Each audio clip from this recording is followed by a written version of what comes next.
Alors, mesdames et messieurs, chers compatriotes du Congo-Brazzaville, je vous salue. Comme à l'accoutumée, nous avons pris le pari de prendre la parole. De prendre la parole et d'intervenir dans le débat public. Le débat public qui concerne le Congo-Brazzaville sur des questions brûlantes du moment. Et au Congo-Brazzaville, aujourd'hui, la question la plus brûlante qui puisse être, c'est cette histoire des accords cadres entre le Congo-Brazzaville et la République du Rwanda sur la cession, la vente ou des terres au Rwanda. C'est une question qui fait couler beaucoup d'encre.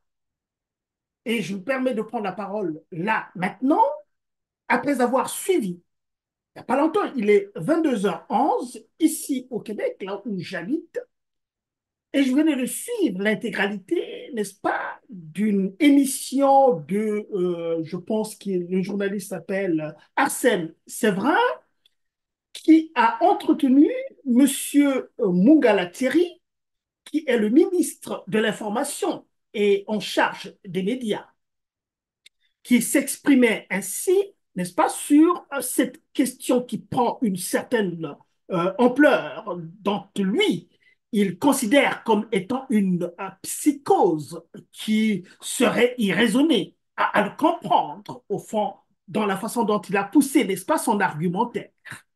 Alors déjà, la première chose que je vais dire, que M. Mungala Thierry ne m'est pas inconnu.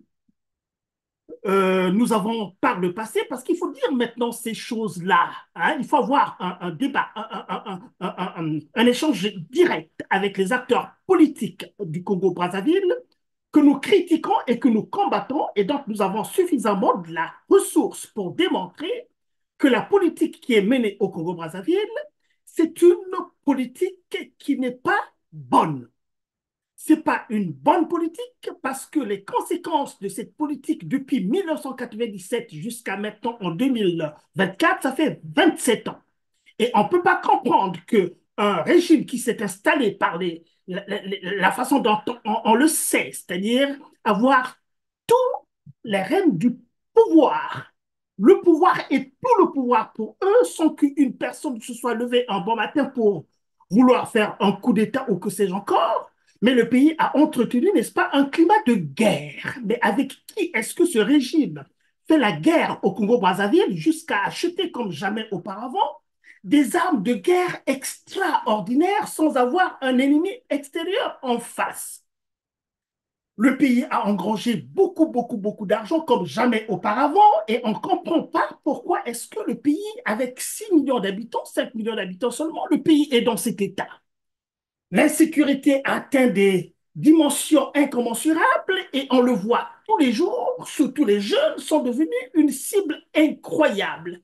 La population ne peut plus se faire protéger par les institutions qui devaient assurer l'ordre à l'intérieur du pays, c'est-à-dire la police et la gendarmerie, et la population est obligée, n'est-ce pas, de faire justice elle-même à tort ou à raison, parce que là aussi, il faut se demander mais est-ce qu'il n'y a pas un autre phénomène derrière ces jeunes qu'on tue à tout va, les jeunes surtout, avec ce qu'ils appellent les bébés noirs, mais nous avons souvent soutenu que ces bébés noirs sont, en fait, c'est une création peut-être de ce régime-là. Peut-être qu'on ne l'a pas créé de cette manière-là, mais c'est la politique menée par ce régime-là qui a favorisé l'éclosion de ces bébés noirs, parce qu'on ne peut pas comprendre que tous les jours, on embauche les gens dans la police, on embauche les gens dans la gendarmerie, on embauche les gens dans l'armée, et ces trois instances régaliennes de l'État congolais sont incapables n'est-ce pas, de venir à bout, n'est-ce pas, de ces bébés noirs-là. Alors, là, c'est pour vous montrer l'état que nous critiquons tous les jours et nous ne sommes pas prêts à ne pas critiquer cet état-là parce que tout montre à croire qu'on n'attendra rien de cet état et que la finalité de ce régime-là, c'est tout simplement de briser, n'est-ce pas, de détruire le pays. Nous avons souvent cette rhétorique. Maintenant, revenons, n'est-ce pas, à M. Mungala Thierry, qui pense avoir apporté, n'est-ce pas, des clarifications à ce qu'il appelle la psychose. L'aspect qui nous intéresse ici, qui est le deuxième volet, qui est celui de la psychose dont on parle. Là, on a malheureusement, excusez-moi de le dire, probablement, puisque la psychose, c'est pas rationnel, c'est pas quelque chose de conscient, souvent, ça appelle à des peurs. Aujourd'hui, il semble qu'une partie de la population considère, pour des raisons qui nous échappent, en l'occurrence, que l'arrivée éventuelle de Rwandais, ce qui n'est pas le cas d'ailleurs, on l'a vu tout à l'heure, il n'y a pas des charters d'avions rwandais qui viendraient déverser une main-d'œuvre ici. Une fois qu'on aura pu lever cette psychose, je crois que les choses se mettront en place. Alors, vous voyez bien que cette psychose est une psychose qui ne repose pas sur une expérience particulière. Est-ce que on n'est pas en train de plonger dans une forme de xénophobie qui ne dit pas son nom? N'est-ce pas, par rapport à cette vente des terres. Déjà, en conclusion, il a annoncé quoi? Mais il a annoncé la fameuse, la quinzaine du gouvernement, n'est-ce pas, pour créer une interface entre le gouvernement et la population congolaise, pour expliquer les choses que les Congolais n'arrivent pas à comprendre. Quelle bande d'imbéciles qui n'arrivent pas à comprendre. Les choses sont claires, pourtant, ils n'arrivent pas à comprendre. Le gouvernement a résolu, face à cette espèce de psychose, hein, parce que parlons de psychose, bien entendu de se déployer, mais on vous le dira le moment venu, pour aller pour chaque site, vérifier l'état d'avancement des travaux, vérifier la situation, échanger avec les populations, parce que c'est cela qui est le plus important. Et que tous les 15 jours, M. Mungala prendra la parole pour dire aux Congolais, arrêtez la psychose, les choses sont très claires, c'est vous qui n'avez pas assez d'intelligence pour comprendre ce qu'il faut comprendre, alors qu'ils très facilement et en tout temps. Mais les accords cadres en question là, c'est quand même la résultante d'un processus, non? Un processus qui a commencé en 2021 ou en 2022, les premiers accords, et qui sont quand même restés assez dissimulés aux Congolais. On peut se demander pourquoi est-ce que les accords sont restés dissimulés aux Congolais. Pourquoi est-ce que ces accords sont enrobés de duplicité à l'intérieur, jusqu'à attendre que la fameuse psychose puisse, n'est-ce pas, émerger, pour penser que non, ben, maintenant, il faut expliquer aux Congolais ce qu'ils n'arrivent pas à comprendre. Donc là, M. Mungala Thierry, nous sommes désolés de vous faire comprendre, puisque vous n'avez pas abordé, n'est-ce pas, les problèmes essentiels qui entourent, n'est-ce pas, cette affaire-là. Ce que vous vous êtes évertué à faire, c'est des choses qui n'ont pas forcément de l'importance dans cette affaire-là, c'est-à-dire la production du riz sain. Vous avez parlé du riz sain, vous avez parlé, n'est-ce pas, de Eni qui veut produire des biocarburants, et que ces accords-là, c'est tout simplement pour la culture du ricin. Et que dans cette culture du ricin, eh bien, il n'y a pas mieux que d'aller chercher Massfield Venture, qui est une organisation, je pense, qui appartient à M. Kagame, ou du moins à son parti, n'est-ce pas? Et même pas, n'est-ce pas, à l'État rwandais en tant que tel. Ils font des affaires. Et certaines personnes nous ont dit que, ben, écoutez, les fameuses entreprises qui viennent déferler au Congo-Brazzaville, en partant du Rwanda, ce serait aussi, il n'y a pas de raison que nous ne le croyons pas, puisque certaines personnes nous le disent, ou certains analystes le disent, que c'est l'argent dilapidé au Congo-Brazzaville, à coût de milliards, où on ne sait pas où est-ce que passe l'argent du Congo, et que c'est cet argent-là qu'on va, n'est-ce pas, dissimuler derrière les entreprises rwandaises, parce qu'on se demande quand même aussi, mais ces accords-là, les fameux accords, il y a huit accords, et qui concernent quoi, Monsieur Mungala Thierry?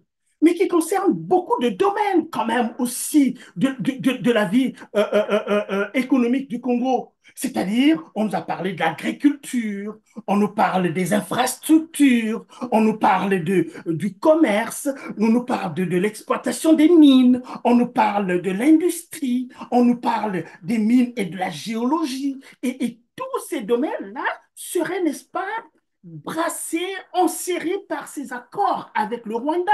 Et c'est là à comprendre que finalement le Rwanda, mais que nous connaissons, mais c'est quand même très peu de Congolais savent que les Rwandais sont devenus experts, n'est-ce pas, dans tous ces domaines pour rafler autant de domaines et venir trouver un espace que le Congo-Brazzaville. Mais arrêtez un peu là de qui se moque. Oh, prenez-nous pour des idiots, mais pas pour quand même, pas jusqu'à ce point-là. Quelle est l'expertise? C'est à en démontrer. Le Rwanda n'est pas parmi même les 10 premiers producteurs agricoles en Afrique. Et voilà les Rwandais qui s'arrogent un espace de liberté dans l'exploitation de l'agriculture. Alors, Monsieur Mungala Thierry, nous sommes au regret de vous reprendre là-dessus pour vous dire que vous continuez à prendre des Congolais pour des imbéciles, et l'ampleur que prend la situation des terres que vous avez vendues, parce que vous dites maintenant, ben, on n'a pas vendu des terres aux Rwandais, mais entre-temps, la télévision rwandaise nous a appris des choses clairement, avec des schématiques tellement bien élaborées, avec une expertise tout à fait achevée, se glorifiant des terres qui sont acquises au Congo-Brazzaville. Et vous, maintenant, vous dites, pour 20 ans, parfois moins de 20 ans, mais on n'a pas encore entendu ce discours-là avant. Mais ce discours-là, vous voulez calmer les Congolais qui sont très remontés. Ils ont le droit d'être remontés. Et voilà vos pratiques de toutes les façons. Les pratiques du régime de Brazzaville. Mais ce que vous ne dites pas, c'est ce qu'il y a au fond de ces accords-là.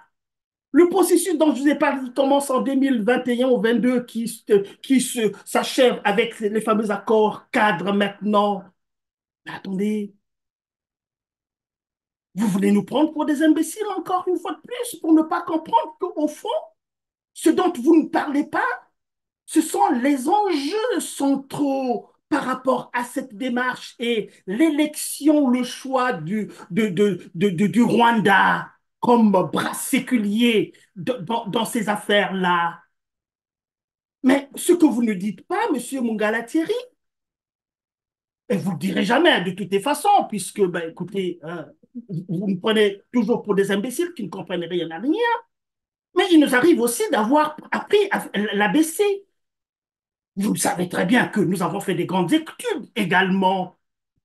Nous avons travaillé avec vous à Paris, Monsieur Mungala Thierry. Vous savez ce que les uns et les autres sont quand même. Mais ce que vous ne dites pas, c'est que votre régime auquel vous n'appartenez pas avant. Il faut le dire ces jours-là maintenant. Parce que nous menons ce combat depuis 1997, vous êtes témoins et vous le savez, et nous avons l'obligation de se dire des choses que nous ne disions pas, peut-être pas avant, mais aujourd'hui, nous le disons clairement, vous avez été avec nous et vous nous connaissez très, très, très bien. À côté de la rhétorique qui est, n'est-ce pas, destinée à la communauté internationale, mais il a l'agir politique. On démontre aux Congolais qu'on ne respecte pas, que voilà comment nous vous traitons, ou comment est-ce que nous vous maltraitons clairement au su et au vu de tout le monde. Et les Congolais sont maltraités sur tous les plans. Ça, M. Mungala, vous ne le dites pas. Vous ne dites pas qu'au fond, l'affaire avec les Rwandais, ça obéit à cette stratégie de conservation du pouvoir ou alors de dévolution monarchique du pouvoir, parce que tous les Congolais, tous les Africains savent très bien que la stratégie de M. Denis Sassou Nguesso, c'est de transférer le pouvoir à son fils, qui serait le même à conserver, n'est-ce pas, tout ce qu'il a de cher. Oyo, il a bâti Oyo. C'est impensable pour M. Denis Sassou Nguesso de penser un seul instant qu'il va disparaître demain et qu'on vienne casser Oyo. Comme Guadolité hier aussi, quand même, aussi. Guadolité, c'est là où Mobutu avait construit une citadelle imprenable. Mais Guadolité, aujourd'hui, la nature a repris, n'est-ce pas, ses droits là-dessus. À un certain moment, il faut savoir arrêter maintenant. Il faut savoir reculer maintenant. Même si vous pensez avoir le soutien des puissances internationales qui vous soutiennent, qui soutiennent le Rwanda, qui soutiennent partout, mais figurez-vous que vous passerez sur tous nos corps, n'est-ce pas, pour triompher de ce que vous pensez pouvoir être le pouvoir. Donc, Monsieur Mongala-Thierry, je suis désolé, dans le discours que vous avez eu là, franchement, ça ne convainc personne. Ça ne convainc personne. C'est tout simplement, on comprend très bien que dans vos conciliabules, dans vos conseils de ministres, dans vos apartés au sein du gouvernement, vous commencez à comprendre que là, ça commence à prendre une ampleur jamais atteinte au Congo-Brazzaville, puisque vous avez pris une décision de faire une chose jamais faite au Congo, qui est d'aller toucher à la chose la plus souveraine que nous puissions avoir, la vente des terres, qu'aucun président avant vous n'a osé penser même à une chose pareille. Mais vous avez eu le courage de le faire. Et non seulement avoir le courage de le faire et de vous préparer en conséquence pour que, n'est-ce pas, votre besogne soit une réussite. Et la réussite dont il est question, eh bien, nous l'avons dit également, les Rwandais qui n'ont aucune expertise en agriculture, eh bien, c'est des gens qui sont, il y a une ambition qui est dissimulée, qui est cachée, et c'est une feinte, n'est-ce pas, comme vous savez le faire. Aucun Congolais censé ne peut ne pas comprendre cela, puisque vous avez toujours fait la guerre pour conserver le pouvoir. Vous avez brisé, vous avez tout brisé pour conserver le pouvoir, un petit pouvoir. Voyez? Donc, dites la vérité aux gens. Ne venez pas ici, n'est-ce pas, amuser la galerie comme vous le faites. Vous êtes dans des salons feutrés, monsieur Arsène Sevrin, vous êtes suffisante, vous êtes à l'aise, et puis vous proférez des mots qui n'ont aucune substance, qui passent complètement à côté des enjeux centraux à cette affaire-là.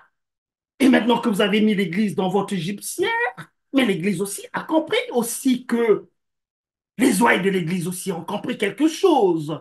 Je pense que M. Madamika, là où il est quand même, prend aussi un peu encore un peu de conscience aussi. Chaque soir, avant de dormir, il doit s'interroger, ainsi que les autres membres de l'épiscopat congolais, puisque finalement, la chose la plus essentielle dans cette affaire-là, ça avait été qui? Mais c'était, oh, le cardinal Émile Biayenda. Je ne veux pas faire un historique là-dessus. Tout le Congolais le savent maintenant. Pauvre cardinal Biayenda. Monseigneur Combo, aussi mitigé que soit-il, mais voilà, la conférence nationale, on a pensé que c'était quand même un moment. Et cette conférence nationale, je pense que vous et moi, M. Mgalatieri, on était encore en France, on a suivi un peu de loin de cette manière-là. On avait pensé que c'était un changement formidable pour le Congo, ou que les gens feraient une vraie politique démocratique, où finalement un président qui n'est plus président va s'asseoir dans ce village, ou bien participe à l'espace public, au débat public, tout à fait naturellement, comme ce qu'on a vu au Rwanda, pas au Rwanda, mais au Kenya très souvent, où 4 ou 5 chefs d'État se retrouvent dans un stade en train de suivre le match, c'est-à-dire l'actuel président et les 4 anciens présidents. Oh, quel bonheur d'atteindre un peu ce niveau-là. Et on réglerait quand même aussi cette question de la peur qui vous cisaille parce que vous commencez à prendre un peu l'ampleur de la crise d'aujourd'hui. Le fameux soulèvement populaire, ce n'est pas une vue de l'esprit parce que c'est une réalité tangible, c'est une réalité concrète qui atteint la prise de conscience. Quand des Congolais on fait cette prise de conscience-là, eh bien, je vous assure que plus rien ne peut les arrêter. Et aussi, nous sommes aussi au bonheur de le dire, aussi cet aspect de la chose. Mais l'armée en question, bien sûr, nous avons la critique forte vis-à-vis de l'armée parce que finalement, on se dit que cette armée devient une armée des poltrons. Une armée de poltrons parce qu'une armée bien faite en tant que telle ne peut pas laisser passer les inepties de cette manière-là. Mais on sait aussi la brutalité, n'est-ce pas, de la personne qui dirige ce pays. Et que aussi, on sait très bien que les gens de l'armée aussi sont en ascendant, un ascendant sur leur tête, c'est d'avoir été fabriqué par M. Denis Sassou Nguesso, et donc par reconnaissance aussi d'avoir participé, n'est-ce pas, aux forfaitures les plus sales au Congo-Brazzaville, se disent que non, mais écoutez, si M. Sassou Nguesso tombe, nous allons tomber. Et je pense que c'est le discours que M. Sassou Nguesso tient à ses larbins en disant, mais si je tombe, vous tombez également. Et donc, la solidarité, n'est-ce pas, des criminels fait que, ben, écoute, on reste soudés, quel que soit ce qui va arriver. On connaît M. Sassou Nguesso très brutal. On connaît M. Denis Sassou Nguesso, c'est très froid, capable de tout. Mais oui, mais si on se laisse crever, si tu te laisses broyer par cette peur-là, mais c'est le pays qui est parti, le pays qui est parti. Donc, une fois de plus, Monsieur Mungala Thierry, vous pensez avoir, n'est-ce pas, convaincu les Congolais, mais je pense que vous vous êtes trompé. Vous vous êtes trompé parce que vous êtes allé trop loin. Et vous êtes allé trop loin et vous n'avez pas apporté, n'est-ce pas, des arguments forts pour dire aux Congolais que non, mais finalement, les accords en question étaient d'une simplicité extraordinaire et que vous n'avez pas compris, vous n'avez rien compris. Les prêtres aussi ont beau dire que non, on a lu ce qu'on a vu là, mais c'est pas ça. Mais pourquoi alors, si les choses étaient aussi simples, pourquoi les avoir dissimulées depuis tout ce temps-là jusqu'à atteindre un état où la psychose érupte de cette manière? Vous en êtes responsable. Vous en êtes responsable. Mais sachez tout simplement que les Congolais ne sont pas prêts à laisser tomber les choses. Les Congolais sont conscients que, de toutes les façons, votre régime n'augure rien pour les Congolais. Et puis, en plus aussi, sur le plan purement technique, Monsieur Mungala Thierry, vous aurez quand même pensé aussi au débat public. Mais quelle est la valeur, n'est-ce pas, d'un discours unidirectionnel avec un problème aussi sérieux qui, n'est-ce pas, implique quand même la compréhension des gens et cette compréhension qui est parfois complexe. Mais trouvez une formule où vous êtes face aux citoyens, au souverain premier qui est la population. Trouvez les formes les plus pratiques si vous ne pouvez pas parler à tous les Congolais. Mais cherchez des gens qui sont dans la société civile, puisque la société civile, elle existe bien au Congo. Elle est vocable au Congo-Brazzaville. Mais ayez un peu l'humilité, vous, ministre, de vous descendre quand même en face du Congolais. C'est comme ça, en réalité, qu'un gouvernant doit être proche du citoyen. Ah, puisque je vous ai parlé pour la première fois, désormais je vais prendre cette habitude-là pour causer aussi avec vous, Monsieur Mungala Thierry. Vous vous souviendrez que la dernière fois que nous nous sommes vus, c'était en 2003, j'avais perdu mon père, je suis venu au Congo-Brazzaville. Je suis venu au Congo-Brazzaville un jour avant de reprendre l'avion pour venir. J'étais avec un ami, Thierry, que tu connais très bien, bien évidemment, pour ne pas le nommer. On est passé voir un député qui habitait à Mukondo. Et puis, ben, par hasard, il était de Mwinda. J'ai demandé au monsieur, mais est-ce que vous connaissez Mungalati, monsieur Mungalati? Il me demande, mais, ah, vous le connaissez? Ben oui, je le connais. Il s'est retiré pour vous appeler et nous avons parlé en 2003. Hein, en 2003. Nous avons parlé. Et on a pris rendez-vous, on s'est vu à la mandarine. On m'a invité à la mandarine avec Thierry, bien évidemment. Et qu'est-ce que je vous ai dit? Quand même, on avait eu une belle discussion quand même avec vous. Je vous ai encouragé par rapport à la dynamique que vous avez, n'est-ce pas, à entrer dans la vie politique comme les choix que vous avez eu à faire à ce moment-là. Et vous venez de perdre quand même à Philo, vous étiez présenté. Qu'est-ce que je vous ai dit? Je vous ai dit, mais restez tapis au sol. Conservez, n'est-ce pas, le contact avec ces jeunes de Filou et revenez la prochaine fois pour d'autres élections. Ils verront que non, mais écoutez, vous êtes resté en contact avec avec eux, même si vous n'étiez pas député. C'est ce contact-là quand même avec la population que nous aimerons quand même que nos gouvernants puissent avoir. Parce que vous êtes là, normalement, parce que vous êtes mandaté par ces populations-là.